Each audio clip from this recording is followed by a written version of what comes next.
നമസ്കാരം. ഞാൻ doctor Srila, Ayushree Ayurveda hospital Pathanapuram. നമ്മൾ ഇതുവരെ സംസാരിച്ചു കൊണ്ടിരുന്നത് ലൈംഗിക ബലഹീനതകളിലൊന്നായ ശീഘ്രസ്ഖലനത്തെ പറ്റിയായിരുന്നു. ഇന്ന് ഇറക്ടൈൽ ഡിസ്ഫങ്ഷനാണ് വിശദീകരിക്കുന്നത്. ഇറക്ടൈൽ ഡിസ്ഫങ്ഷന്റെ ചികിത്സയ്ക്കായി ഉപയോഗിക്കുന്ന വയാഗ്ര പോലെയുള്ള മരുന്നുകളെ പറ്റി നിങ്ങൾ കേട്ടിരിക്കും. അതുപോലെയുള്ള മറ്റു മരുന്നുകളും ഇന്ന് വിപണിയിൽ ലഭ്യമാണ്.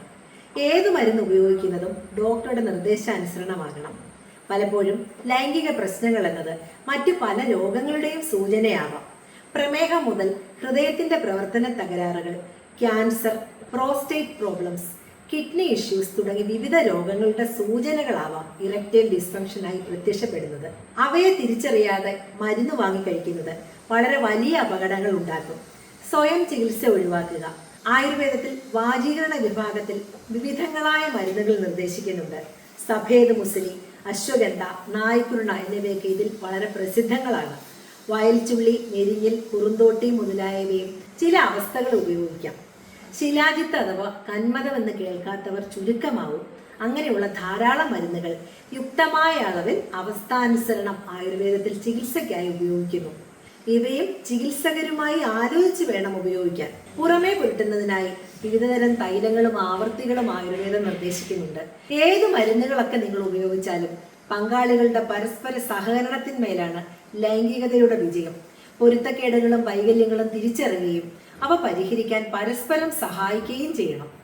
ഏത് മരുന്ന് ചെയ്താലും ബാഹ്യമായ ഉത്തേജനം ശരിയായ അളവിൽ ലഭിച്ചെങ്കിൽ മാത്രമേ ഉദ്ധാരണം ഉണ്ടാവുകയുള്ളൂ. ഉത്തേജനം ലഭിക്കുമ്പോൾ നാഡികളിലൂടെ ലിംഗത്തിലേക്ക് ഉദ്ധാരണത്തിന് ആവശ്യമായ സന്ദേശം തലച്ചോറ് അയക്കുന്നു. അപ്പോൾ പിനീസിൽ നടക്കുന്ന രാസപ്രവർത്തനത്തിന്റെ ഫലമായി നൈട്രിക് ഓക്സൈഡ് റിലീസ് ആകുന്നു. ലാഫിംഗ് ഗ്യാസ് എന്നറിയപ്പെടുന്ന അതേ നൈട്രിക് ഓക്സൈഡ് ആണിത്.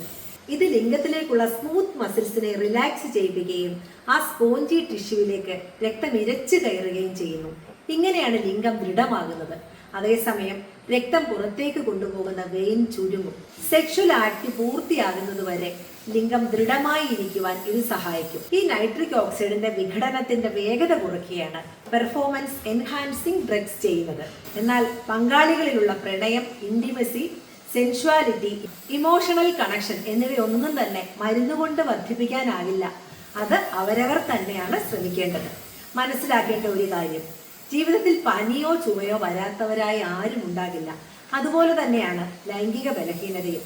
നിങ്ങൾ ഒറ്റയ്ക്കല്ല, നിങ്ങളെപ്പോലെ ധാരാളം പേരുണ്ട്. ഏത് രോഗാവസ്ഥയും പോലെ തന്നെ ഇതിനെയും മറികടക്കാം. മനസ്സ് വെക്കണമെന്ന് മാത്രം.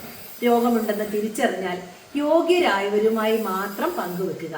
സുഹൃത്തുക്കളിൽ നിന്നും മറ്റും ലഭിക്കുന്ന അല്പജ്ഞാനം പലപ്പോഴും ഗുണത്തെക്കാളേറെ ദോഷമായിരിക്കും ചെയ്യുക. പലപ്പോഴും ശാരീരികത്തിലുപരി മാനസികമാവാം കാരണവും.